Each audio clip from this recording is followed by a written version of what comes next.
Hey, what's up, everybody? This is Charles. I want to welcome you guys to another episode of the Dreamerspro Show, where we cover everything from sports, hot topics, classic debates, entertainment, where we give you guys a first perspective on things and how we see them. And in today's episode, the topic is, was Montrezl Harrell leaving the Clippers the best thing that ever happened to this team? So that's the topic I want to get into in today's video about. But before we get into that, I want you guys to please make sure you go ahead and hit the like button, hit the subscribe button, hit the notification bell to be notified whenever we drop our content.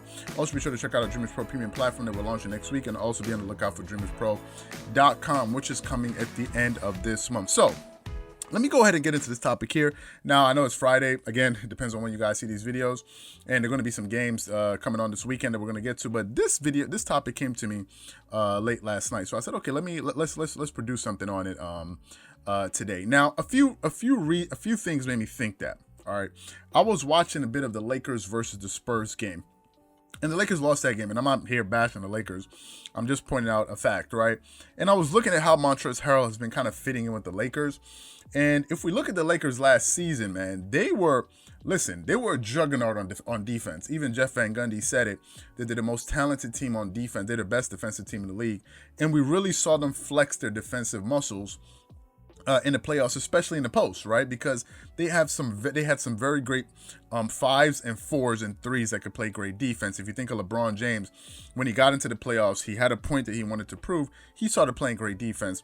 Anthony Davis is an all-world defender. One could have made the case that he could have been the defensive player of the year last season. And then you had Dwight Howard, who was like a 3-time defensive player of the year. And then you also had JaVale McGee. These were their main. And then, of course, you can throw in Danny Green, although Avery Bradley didn't play with the team. But these were their main crop of defenders that they had in the postseason last year. And they were just really solid on defense. And we really saw them sort of flex their defensive muscle when they went against the Denver Nuggets. Because, let's just face it, the Lakers were a much better matchup for that team than the Clippers were, because the main guy that really bothered the Clippers was Nikola Jokic. They could have overcome Jamal Murray, but it was Nikola Jokic that was just really abusing the Clippers in the paint. They had no one to defend him, right? Montrez can do anything with him. Zubac just was not skilled enough and, quite frankly, experienced enough to be able to handle the Joker. Now, as I'm looking at the Lakers this season, right, although Montrez is out there getting his points for them and all of this, I think last night he had 10 points and 6 rebounds, but you can see they're not the same defensive team, which kind of made me think about the Clippers this year. Now, if we look at Montrezl Harrell's stats this year, he's averaging 12.1 points per game, 7.3 rebounds, and 1.2 assists. Now, last season for the Clippers, he averaged 18.6 points per game. He shot 58% from the field. This year he's shooting 62%, so he's shooting a higher field goal percentage. Last year he shot a lower free throw percentage. He shot 66%.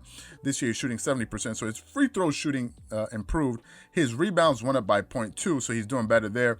His playmaking went down by a bit by 0.5. But he's getting you 1.5 blocks. So some people could say that, yeah, he's making up in other ways. But overall, if you look at his overall productivity, this year he's getting you last year he got them the Clippers 1.1 blocks. This year he's getting the Lakers 0.2 blocks per game. So, yeah, you may say, okay, this year he's doing some things. Free throw shooting, overall shooting percentage is up. But he wasn't the player that he was for the Clippers last season. Let's just be honest about it. And Montrezl Harrell, although he was a great guy for the Clippers, but he's a 6'7" power forward. He's undersized at that position. And I think this is something that's affecting the Lakers. Yes, the Lakers, they made a trade-off, right? They got rid of a lot of their athleticism and their defensive prowess in the paint in return for offense, but they lost a lot on defense. And we're beginning to see that. Now, Montrezl Harrell last season turned out to be a chemistry problem for the Clippers. This was according to the reports that we were hearing, that he was bumping heads with Paul George. Him and Paul George weren't getting along. I'm not in the locker room, right? I'm not a beat writer, so I don't know the exact reasons why things weren't working out well for those two guys. I don't know what the issue was, to be quite honest with you. Maybe he was among the crop of players that also felt, listen, Paul George shouldn't be getting preferential treatment as a star in the league, or maybe he felt that of Kawhi Leonard. I don't know that. That could be part of it. Also, another issue that was glaring for the Clippers with this guy last year was, again, that Denver Nuggets series, man. Like, he could not handle Nikola Jokic. Like, he could not handle. Now, the reason I said that if the Clippers and the Lakers were to match up in the playoffs, I thought that Montrezl Harrell's physicality that he played with would be able to bother Anthony Davis, because Anthony Davis seems to be a finesse big. He doesn't seem like a guy that likes to bang and get back, and just bang in the paint and really abuse guys with his size and his strength. He seems to be more finesse, but he will step out, to take the three, mid-range jump shot. He can go to the basket with force, but he doesn't really like to bang that much, according to him. And this year, man, looking at the Clippers, they made an upgrade, because last year he disappeared for them in the playoffs. Last season, he was averaging, I just said, 7 points per game. In the playoffs, he regressed all the way down to 10 points per game. Like, you're like an 8-point drop-off. That's almost a 50% drop-off in your productivity. We were just like, what happened, right? But now the Clippers have him, and they don't have him, and the Clippers upgraded. Let's be honest.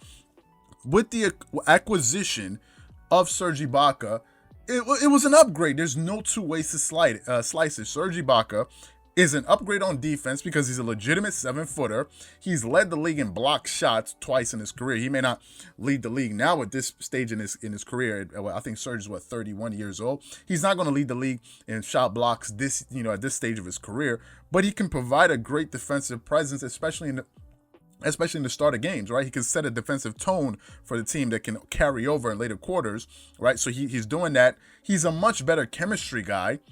Gets along with Kawhi Leonard, gets along with the other players. He brings championship experience. We kind of gloss over this fact that Serge Ibaka already won an NBA title.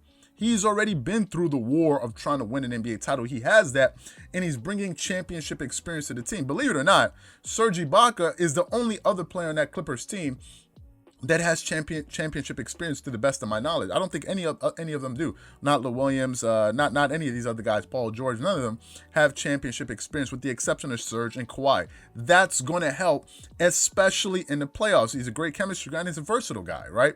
He can do pretty much everything Montrez could do, apart from scoring at the rate at which he could score, but he was a much more versatile scorer, which makes the Clippers a more versatile team on offense, because Serge can step back and hit a three-pointer, which can bring out opposing bigs on other teams, bring them out to the three-point line, which can kind of open up the driving lanes for players to actually penetrate the defense and, get a lot of kick and drives and all of that. He does that. He can hit the mid-range. He can, pick and pop, and he can also pick and roll. So overall, if we're looking at his the overall value that he's adding to the Clippers, I don't even think it's close, to be quite honest with you. He's just been an upgrade.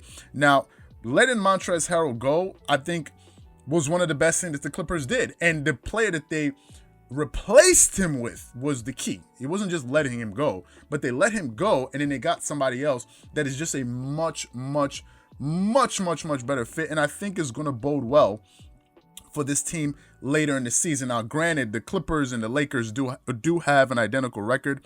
If I look at the NBA standings, I had it open momentarily ago.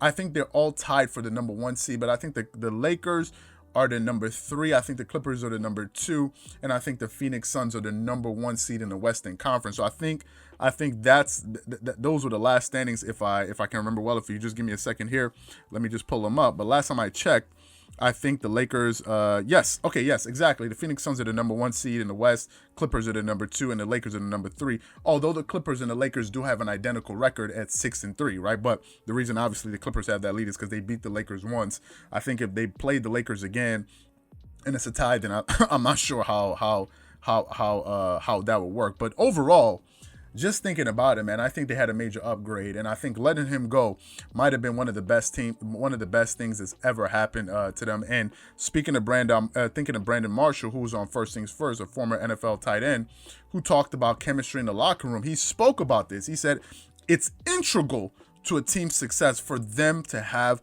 the right chemistry in the locker room. He mentioned it, and people kind of glossed over it, but he's given an insight from a professional professional football player that talks about where chemistry means a lot, and he's bringing that aspect to his argument. And now I'm beginning to see why it really plays a big role. And I think with the Clippers letting this guy go, I think is one of the best things that's ever happened for them. I'm not saying they're going to win a title, but I think they're in a much better position to do so letting Montrezl Harrell go. So what I want to know from you guys is, do you agree with me? Do you think it was a good thing for the Clippers to let this guy go or not? Do you disagree with me? Whatever you guys think, please leave your thoughts and comments in the comment section below. Again, if you enjoyed the video, please make sure you go ahead and hit the like button, hit the subscribe button, hit the notification bell to be notified whenever we drop our content. Once again, it's your Charles here from Dreamerspro, wishing you guys an amazing day and catch you guys on the next episode. Peace.